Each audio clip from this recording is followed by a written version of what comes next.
But anyway, you can tell I didn't get much fucking sleep last night. I was kind of, and then I came back and I was watching all the old fucking music videos, but like, in the best way ever. Like that music took me all the way back, not in a sad way at all.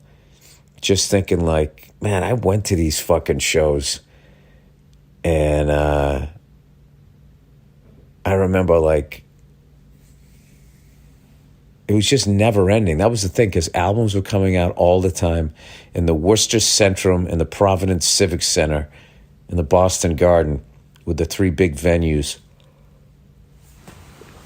near where I lived in Massachusetts. And I don't know how many fucking times I went down to those things. And I still felt like I didn't see enough bands. And the first time you go, you're all sitting there like going like, oh fuck, am I going to get fucked up here? Somebody going to stab me? You know, you hear all these crazy stories about going to concerts, and then, you get a couple under your belt, you're comfortable, and,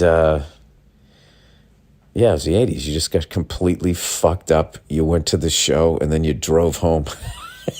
Somebody else did. That aspect of it was stupid, but that's basically what happened. And as you got closer and closer to the venue, there was just more long-haired people, more metal kids, just open containers, weed smoke coming out of cars. It was fucking nuts. Like, people standing on the side of the road pissing as you got closer and closer to the venue. It was fucking, all the heavy metal chicks just fucking dressed like hookers and shit. I mean, it was just fucking wild. It was really wild. Like, I'm sure, like, whatever the hell kids do nowadays, I'm going to sound old, where they go to fucking raves, they go to some DJ thing, and everybody does Molly. You're fucking rubbing up against each other like a bunch of stray dogs. I don't know. Every generation does it a little bit different, but it's kind of the same thing though, right?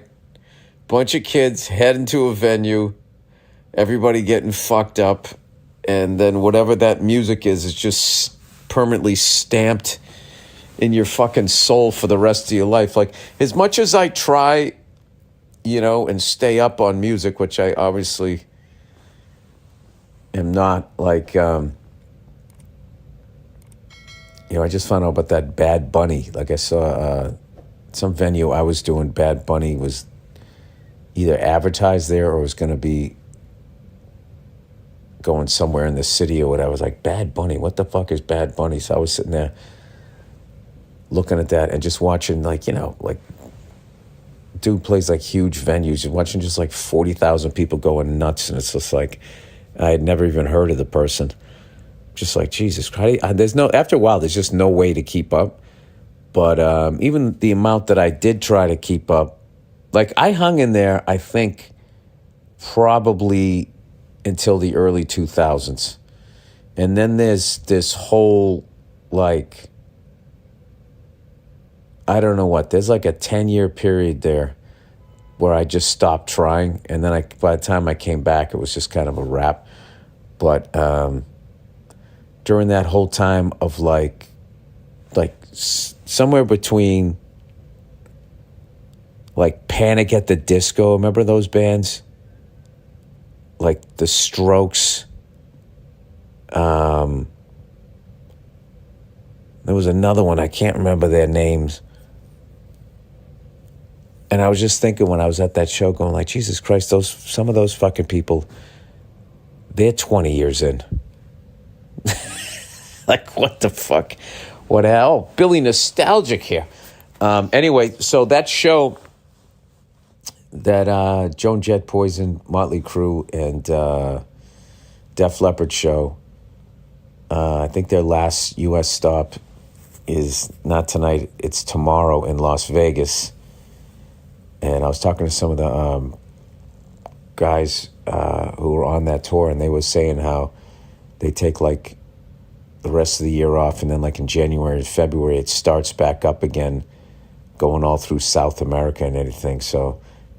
That's fucking amazing. And psyched for all those bands that they're all going to go out and make some fucking great money and all of that shit, and that they can still do it this far into their careers is pretty goddamn cool. So anyways, if you get a chance, if you're somehow anywhere near Vegas, I know this is a short notice, I hope you can catch the show, because it's just a fucking great show. Great show. Everybody, just a different vibe, but everyone was having like fun.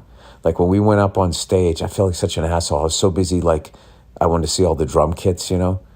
I guess I walked right by Joan Jett, who's literally standing there with a guitar. And she looked at Bartnick and she goes, "Hey man," she goes, "have fun today," or something like that. And I was just thinking, like, that's kind of like what it was all about before it got like all fucking sad and morose when like the grunge guys came in. I mean, granted, it was probably an emotion that was completely ignored in the 80s, sadness. I would blame the cocaine. Yeah, everybody was up.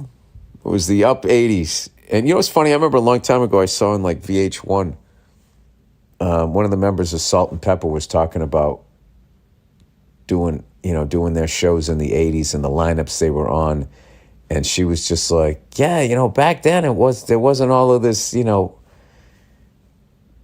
beefing between, MCs and everything. She was like, it was just fun. We were just out there having fun. And I'm trying to think, I wonder why that was. It was like why the 80s was just like this like awesome and ridiculous level of fun. And then the 90s came in like the fucking Hangover. Like, hey, just to remind you,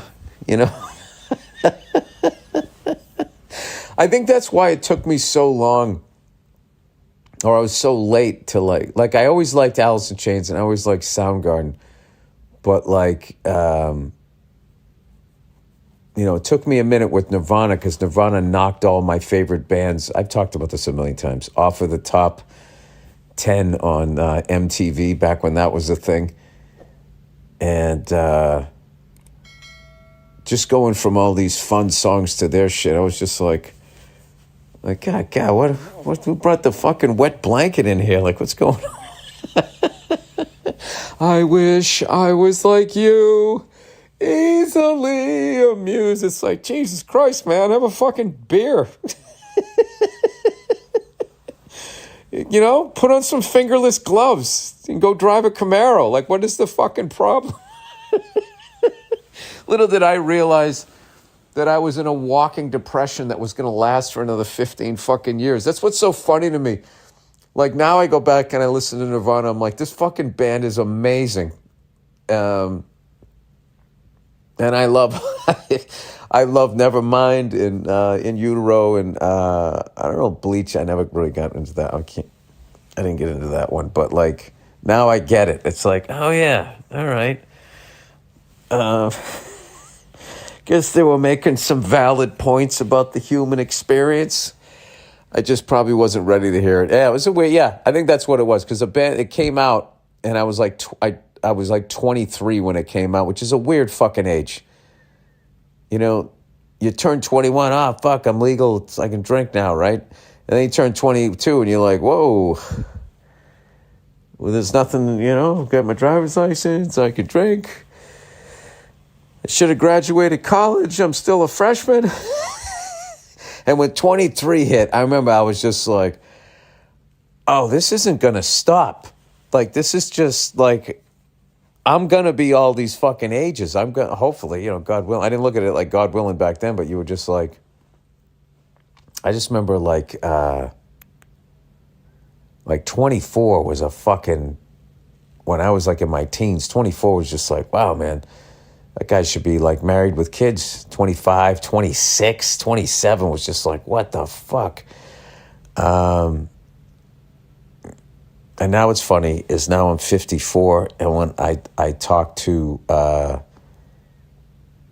people in their 30s, like, I mean, I know they're adults, but they're like kids to me, because it's just such a big, still like a huge gap.